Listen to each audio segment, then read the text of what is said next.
Dan yang kedua,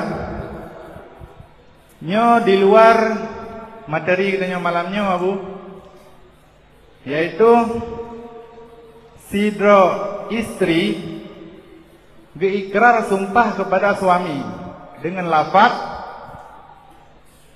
demi Allah lun han lun mukawin lain.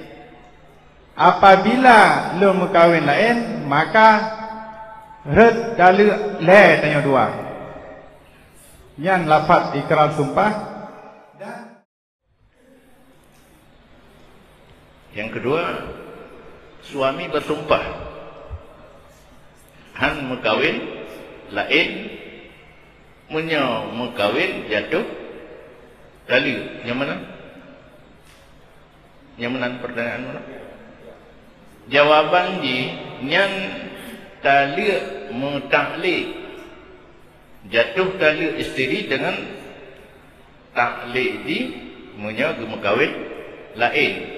Kapan saja akad nikah dengan uri inang lain gekenlan kitab wujud mu'allaq alih jatuh talak isteri.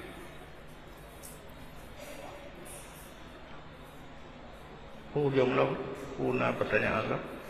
Kah jatuh kali pula. Sayu jak kun menyolong kalawin lain jatuh tali oh hino kecaman ji. Menyo kalih tamu kawin tabo, berboh je, tapi tak kenyan. Nyo hino udik katanya menyohana ilmu terjadilah kecolongan. Ada mahana takun heboh tu je.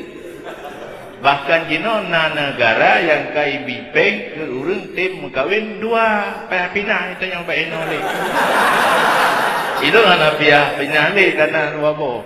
Cuma untuk kuliah dan keput saya itu. Karena urina makin le ju, janda pi makin le ju. Yang bertanya tak apa bro, pak tak boleh kan tayang deh. Ingat. Kamu pak salah gara-gara kun. Tapi ikut sunnah Nabi, baik ikut sunnah baklum kawin mentang tapi yang ini nak dapat josi. Gara-gara pegat taklik.